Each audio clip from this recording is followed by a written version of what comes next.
नमस्कार. आज आपण हिवाळा स्पेशल मेथीचे लाडू पाहणार आहोत. तर हे लाडू आपण घरच्या घरीच बनवा. तोंडात विरघळणारे, खुसखुशीत असे हे मेथीचे लाडू तयार होणार आहेत. पारंपरिक पद्धत वापरून सुद्धा अजिबात कडू न होणारे हे लाडू लहानांपासून मोठ्यांपर्यंत सर्वांना आवडतात. सुरुवातीलाच आपण व्हिडिओमध्ये पाहिलेलं आहे की आपल्याला काय काय साहित्य लागणार आहे. तर ते एक एक करून आपल्याला भाजून घ्यायचे आहेत. तर काही जे पदार्थ आहे, समजा आता खसखस आहे, खोबरं आहे, तर हे आपल्याला तूप न टाकता भाजायचे आहे. त्यामुळे सुरुवातीला आपण खसखस भाजून घेतलेली आहे आणि त्यानंतर आता आपण हे खोबरं घातलेलं आहे किसलेलं. तर हे किसलेलं खोबरं जे आहे तर ते भाजताना आपल्याला थोडी काळजी घ्यायची आहे. गॅसची फ्लेम जास्त मोठी करायची नाही आहे, कारण खोबरं हे अतिशय लवकर जळतं. त्यामुळे सतत हलवत छान कुरकुरीत गुलाबी रंग येईपर्यंत आपल्याला हे भाजून घ्यायचं आहे. आणि हे खोबरं अतिशय सुंदर असं चवीला या लाडूमध्ये लागतं. आणि त्यानंतर आपण 1 चमचा तूप कढईमध्ये घेतलेलं आहे आणि त्यामध्ये आपण आता काजू घालून घेतलेले आहे.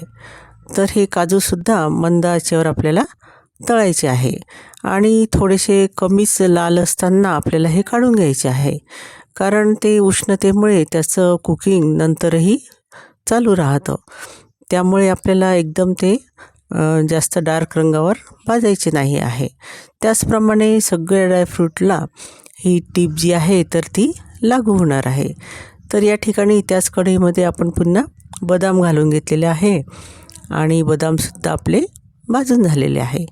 बदाम हे भाजताना छान असे फुगतात आणि ही भाजण्याची क्रिया आपल्याला यासाठी करायची आहे की आपले लाडू जे आहे तर हे जास्त काळ टिकले पाहिजे. कारण थोडंफार मॉइश्चर जे ड्रायफ्रूट्समध्ये वगैरे असतं तर ते यामुळे निघून जातं आणि लाडू हे भरपूर दिवस टिकण्यासाठी आपल्याला मदत होते. तर या ठिकाणी आपण आता गोडंबीसुद्धा भाजून घेत आहोत. तर ही गोडंबीसुद्धा आपल्या शरीराला उष्णता देण्याचं काम करत असते. तर त्याच कढईमध्ये आता आपण मखाणेसुद्धा भाजून घेणार आहोत. तर मखाण्याला अगदी सतत हलवत भरपूर वेळपर्यंत आपल्याला भाजून घ्यायचे आहे, कारण ते छान असे कुरकुरीत झाले पाहिजे की त्याची पावडर बनवणं सोपं झालं पाहिजे. त्यासाठी आपल्याला हे छान कुरकुरीत असे भाजून घ्यायचे आहे. या ठिकाणी पहा, एक मखाना घेऊन आपण तो दाबून पाहिला तर तो सहज तुटत आहे. तर या ठिकाणी आता आपण कोरड्याच कढईमध्ये तूप न घालताच खारीक जी पावडर आहे तर ती खारीक पावडर आपण भाजून घेत आहोत. तर ही खारीक पावडर भाजताना आपल्याला एक लक्षात घ्यायचं आहे की तिच्या गोडव्यामुळे ती थोडंसं गरम कढईला चिपकू शकते. त्यामुळे आपल्याला ते सतत हलवत छान अशी भाजून घ्यायची. छान ती गरम झाली पाहिजे इतपत आपल्याला ती भाजून घ्यायची आहे. आणि थोडेसे रेडीमेड ही पावडर मी वापरलेली असल्यामुळे थोडेसे कण त्यामध्ये खारकेचे जाडसर असे असतात. तर ते आपल्याला पुन्हा मिक्सरमधून काढून बारीक करून घ्यायचे आहे. आणि या ठिकाणी डिंक मी बारीक करून तुपात घातलेला आहे आणि तो खूप फ्राय झाला नाही तरीसुद्धा तो लाडूमध्ये खूप छान लागतो. तर अशा पद्धतीने मी थोडंसं त्याला भाजून घेत आहे आणि त्यानंतर आपल्याला मिक्सरच्या पॉटमध्ये टाकून त्याला सुटसुटीत वेगळं असं करून घ्यायचं आहे. आता ते थोडं एकमेकाला चिपकलेलं आपल्याला या ठिकाणी दिसत आहे.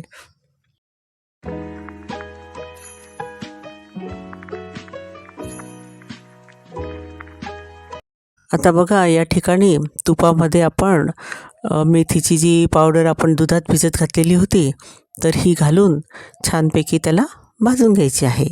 सुरुवातीला आपण 1 वाटी मेथ्या जे असतात, मेथीच्या बिया, मेथ्या म्हणतो आपण त्याला, तर त्या घेतलेल्या आहेत आणि त्या थोड्याशा भाजून, खूप जास्तसुद्धा ते मेथी भाजायची नाही आहे, कारण त्याला कडसर अशी चव येते. त्यामुळे थोडं हलकं भाजून त्याची पावडर आपल्याला बनवून घ्यायची आहे. आणि त्यानंतर आपल्याला दुधामध्ये ती पावडर भिजत घालून द्यायची आहे. असं आपल्याला जवळजवळ 12 तास ही पावडर भिजत घालायची आहे. आणि त्यानंतर आपण ही सगळी ड्रायफ्रूट्सची वगैरे भाजण्याची क्रिया केलेली आहे. आणि त्यानंतर आता ही आपली जी मेथीची पेस्ट आहे तर ही छान खमंग अशी आपल्याला परतून घ्यायची आहे. त्याच्यात अजिबात मॉइश्चर वगैरे राहिलं पाहिजे नाही, कारण की मेथीचे लाडू नाहीतर आपले खराब होतात. आता हा डिंक मी बारीक करून घेतलेला आहे मिक्सरमध्ये. तर हा आपल्याला आता बाजूला ठेवून द्यायचा आहे. आता या ठिकाणी आपली मेथीची पावडर जी आहे तर ती छान अशी भाजून झालेली आहे. ती एका भांड्यामध्ये आपल्याला काढून घ्यायची आहे. छान सुटसुटीत आणि मोकळी अशी ही झालेली आहे. तर आता आपण या ठिकाणी पाहू शकता की आपण कणिक ही भाजायला घेतलेली आहे. तर याचं जे सगळं प्रमाण आहे तर हे मी डिस्क्रिप्शन बॉक्समध्ये देणारच आहे. तर आता या ठिकाणी कोरडी कणिक थोडीशी भाजून घेतलेली आहे आणि थोडीशी भाजल्यानंतर त्याच्यात आपण 2-2, 3-3 चमचे तूप घालत जाणार आहोत. तर तुपाचं सुद्धा एक प्रमाण आहे आणि त्या प्रमाणानुसार आपल्याला ते घालायचं आहे. आणि हे संपूर्ण रेसिपीला आपल्याला किती तूप लागलं हे मी तुम्हाला सांगणारच आहे. तर कणिक भाजायला भरपूर असा वेळ लागतो आणि मेथ्यासुद्धा भाजायला भरपूर वेळ लागतो. तरी त्यातल्या त्यात मी खूप शॉर्ट असा व्हिडिओ बनवण्याचा प्रयत्न केलेला आहे. तरी तो तुम्ही संपूर्ण पहा आणि रेसिपी तुम्हाला आवडली असेल तर लाईक करा, शेअर करा आणि कमेंट करायला विसरू नका. आणि त्याचसोबत माझ्या चॅनलला सबस्क्राईब करा आणि बेल आयकनचं बटन नक्की दाबा. त्यामुळे अशा छान छान रेसिपीज तुम्हाला लवकरात लवकर त्याचं नोटिफिकेशन तुमच्यापर्यंत पोहोचेल आणि तुम्हाला ते पाहता येईल. तर अजून आपली कणिक थोडीशी भाजायची आहे. तर आपलं भाजणं हे म्हणजे अगदी मंद आचेवरच आपल्याला ही भाजायची आहे. आणि भरपूर अशी मेहनत आपल्याला या ठिकाणी लागते, परंतु लाडू म्हणजे अतिशय सुंदर असे तयार होतात. अगदी लहान मुलंसुद्धा हे आवडीने खातात. अतिशय म्हणजे अजिबात कडू न लागणारे असे हे लाडू आपले तयार होतात. आणि साधारण 1 ते 1.5 महिन्यापर्यंत हे लाडू काही खराब होत नाहीत. आणि ते जास्त प्रमाणात आपण बनवतही नाही. थोडेसे बनवले, संपले की पुन्हा आपल्याला ते तयार करता येतात. आता या ठिकाणी छान गुलाबी रंगावर आपली कणिक ही भाजली गेलेली आहे. या संपूर्ण साहित्यामध्ये माझे 60च्या वर लाडू तयार झालेले आहेत. तर ही लाडूंची संख्या आपण कसे लहान किंवा मोठे लाडू करतो त्यावर अवलंबून आहे. तर आपण ही एका परातीमध्ये काढून घेणार आहोत. तर मेथीचे लाडू हे आरोग्यासाठी अतिशय पौष्टिक आणि चविष्ट असतात. विशेषतः आपण हिवाळ्यातच हे लाडू खातो. आणि ह्या मेथीमुळे आपलं पचन सुधारते, सांधेदुखी कमी होते, शरीराला उष्णता मिळते.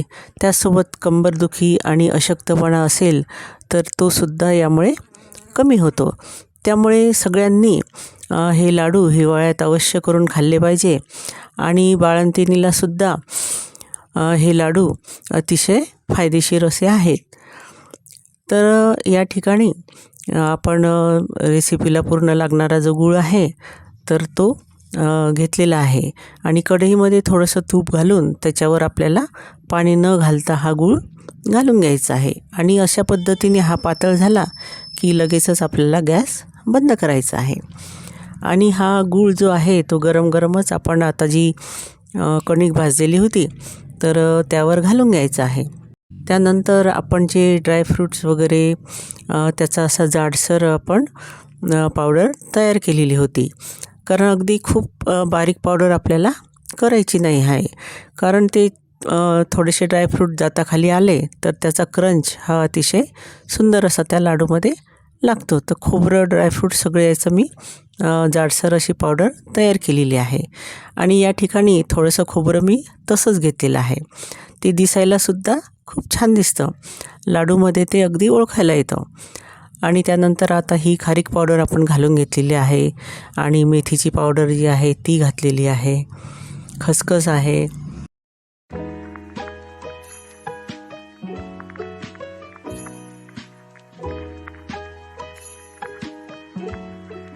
आणि हा डिंक जो आहे तर थंडीमुळे त्याचं तूप थोडंसं थिजलेलं होतं, त्यामुळे थोडंसं गरम करून मी पुन्हा त्यामध्ये घातलेलं आहे.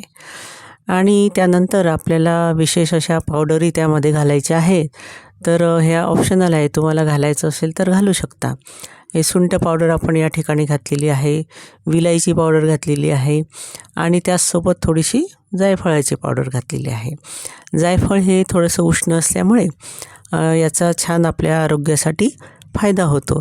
त्यामुळे हे सगळं आपल्याला टाकून आता हे थोडंसं गरमच आहे, तर सराट्याच्या साहाय्याने, चमच्याच्या साहाय्याने सुरुवातीला याला थोडं मिक्स करून घ्यायचं आहे.